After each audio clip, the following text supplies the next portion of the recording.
The chapter talks about some of the new or fairly new, this was a 2007 textbook, keep in mind, so some of the things they talked about that were new then aren't so new now, and there's some things missing that I'll talk about here in just a moment.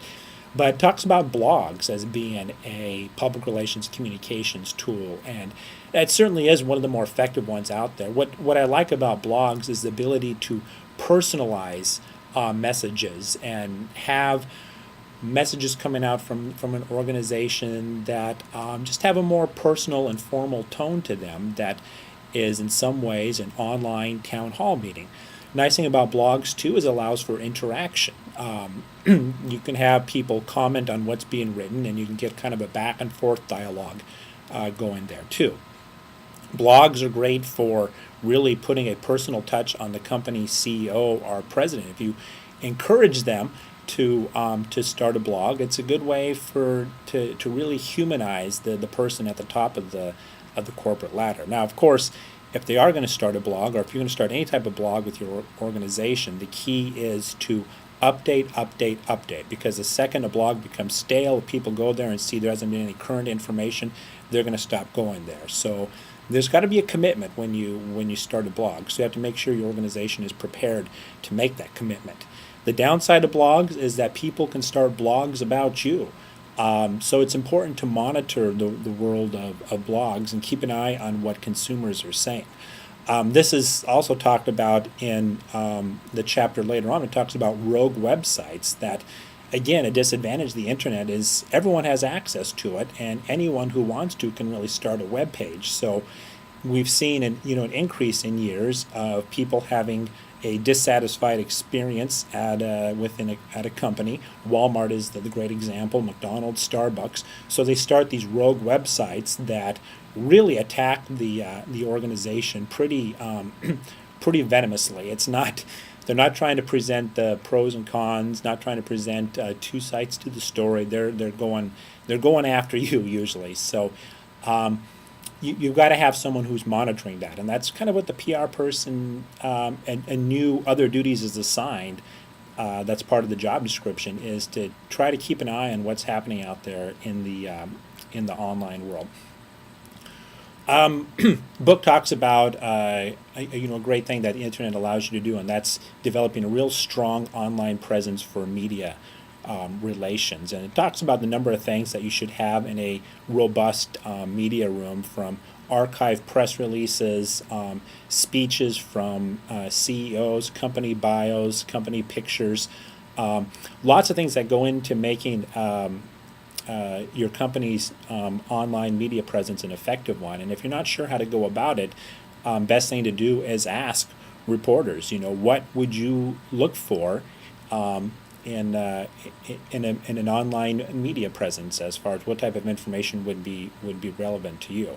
Because a lot of times reporters, when doing a story, one of the first places they're going to go to is the company's website. And the book talks about that the website is really the first impression a lot of people have of your organization. And media will go to your website, and they're going to expect to find information that's relevant to what they're doing, from facts and figures about the company, and like I said, press releases, FAQs, company backgrounds, etc. So a good online newsroom is something that's good to invest in. And here at UAF, in my department, we are completely revamping our newsroom, and I'm going to go live with a new one here in a couple of weeks. That's a very robust site, and once we do go live, I'll post the link on the Ning site, and you can kind of take a look at it. I think we do a good job of trying to meet the need of our audience, which in this case is media professionals, both here in Fairbanks, around the state, and really across the country.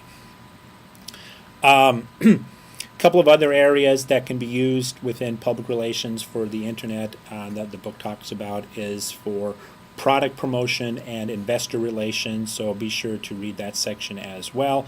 And then talks about some of the other usages, the differences between an intranet and an extranet, the use of wikis, podcasting, which is something that here at the university we've really started moving forward in by having a university presence on iTunes U, which is the segment of iTunes that is set up for colleges and universities to post podcasts of both lectures that are delivered in classes, so students can go to their iTunes U and download a podcast if they missed a lecture. We're using it more out as a public relations tool, community relations tool, and posting lectures of public lectures that we have on campus and making it readily available to really a universal audience. So podcasting is an exciting one that talks about explaining what an RSS feed is. In fact, I've incorporated an RSS feed, you might have noticed, on the Ning site for PR News that allows kind of real-time updates of news from the PR News wire. Now, like I said, the book was written in 2007, and being that it's missed out on a couple of new directions in the internet that impact public relations. One, of course, is the expanded use of social media sites. Facebook is a platform that PR people are becoming very well informed about and exploring how to create Facebook fan sites for organizations. We have one for UAF that has a little over 2,000 fans to it, and it just allows a new way of communicating to a very wide audience in a way that can be informal and exciting and engaging. And then the other one that you're all very familiar with is, of course, is Twitter. And a lot of these tools, in terms of best practices, a lot of companies are still trying to figure it out. They are relatively new tools that have increased in popularity, and there's been some great success stories out there of how to use them, but really it's a matter for an organization of kind of jumping into the water and seeing what works and moving from there. It's a challenge because one of the things you want to do with any communication effort is have a measurable assigned to it. You want to see, okay, was this effective or not?